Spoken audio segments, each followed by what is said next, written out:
Flex a back double bicep pose right now. Go on, I'll wait. Done. Good, that was wrong. And you probably don't even know why. 90% of guys train their back the exact same broken way they learned from a random YouTube video years ago, and nobody ever corrected it. It's costing you the exact silhouette you've been chasing this entire time. 5 things nobody ever corrected. Fix them and your entire upper body silhouette transforms. No extra equipment, no excuses. Classic physique competitors never stop training this correctly. Their coaches drilled the exact sequence, width first, then shoulders, then waist control, into every single training block from day one. You learned yours from copying whoever was benching next to you and never fixed it. Let's undo that. Mistake. The lat priority wrecking your width. This one's costing you more than you think. Mechanism. Rows and pull-ups primarily target your mid-back thickness, not your outer lat width. Real width comes from straight-arm shoulder extension movements that stretch and isolate the outer lat fibers. Skip this pattern, and you're building thickness while starving the exact tissue responsible for a dramatic taper. That big but boxy feeling when you flex facing forward. That's not just genetics. That's your training targeting the wrong half of your back this entire time. Until one day you've trained for years, and your back is bigger but somehow never looks wider. The fix. Prioritize straight arm pull-downs before rows. Every back session, thick back, not wide back. Remember that. Real, visible width from behind outer. Lat activation rows never reach a dramatic silhouette instead of a boxy. One faster progress toward the actual shape you want. You were just never told rows alone. Couldn't build width. Mistake 2. This next one is bigger. This front delt obsession capping your shoulders mechanism. Every pressing movement, bench, incline, overhead press, already hammers your front delts hard. Your lateral delts, the ones that actually cap your shoulder width, get almost zero direct stimulus unless you train them deliberately. Skip lateral raises, and you're capping your own potential width before you even start. That flat, narrow feeling at the top of your shoulders, that's not bone structure.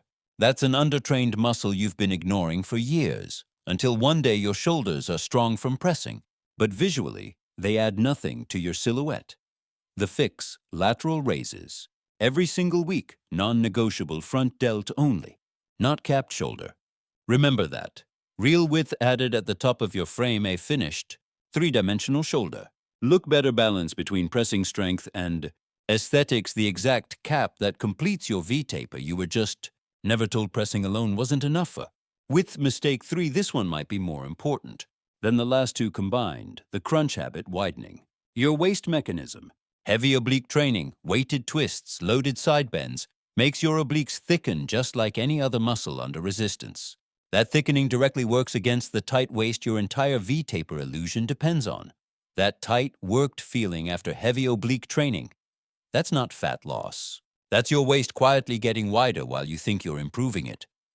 Until one day your back is wide. Your shoulders are capped, but your waist has grown right alongside them, erasing the contrast completely. The fix. Core stability work only. Planks. Hollow holds. Never heavy loaded twists, not stability holds. Remember that. A waist that stays tight instead of expanding, preserved. Contrast for your entire silhouette genuine. Core strength without added width, the exact taper illusion staying. Intact you were just never told to be. Training could work against your goal. Mistake. For this next one is bigger than anything, so far the endless bulk burying your progress. Mechanism. Muscle alone doesn't create a V-taper. Visible contrast does. Carry excess body fat and even perfect lats, capped shoulders, and a tight waist stay completely hidden underneath. Your body has built the shape. Body fat is simply covering it. That I'm bigger but it doesn't show feeling after months of bulking, and that's not a training failure. That's your results existing under a layer you haven't addressed, until one day you realize you've built the exact structure you wanted years ago, and it's been invisible the entire time. The fix. Manage body fat alongside training, not after it, alongside it. More mass forever. Not visible structure. Remember that. A physique that's actually visible. Not just built fast to pay off from muscle you've already earned. The contrast your V-taper depends on. Finally showing results appearing in weeks once fat is managed. Not years. You were just never told the muscle was already there. Waiting. Mistake. 5. The biggest one. This is the one that matters most. Everything else means nothing if you get this wrong. The random order. Wrecking the whole system. Mechanism. Back width. Shoulder capping, waist control, and body fat management aren't separate goals. They're one interconnected system. Train them randomly, in no particular priority, and you're solving a 4-piece puzzle by guessing instead of following the actual sequence that builds the silhouette. That I do everything but nothing changes feeling. That's not bad luck. That's 4 correct pieces, applied with 0 structure behind them, until one day you've trained everything on this list individually for years, and still don't have the V-taper you've been chasing this entire time. The fix. Train all 4 together. Every week as one connected system, not as random, disconnected exercises, random pieces. Not one system. Remember that. A silhouette that actually changes not just individual muscles faster. Compounding results instead of scattered progress. Training that finally has direction instead of guesswork, the complete V-taper. Not just fragments of it, you were just never told these 4 pieces needed each other to work. Compressed recap. The perfect back day. Every cue in 10 seconds. Straight arm pull-downs before rows. Lateral raises every week. Core stability, never loaded twists. Body fat managed alongside training. All 4 together every single week. That's it. 5 cues. One system right now. Pick one of these 5 and apply it in your next back session. Just one.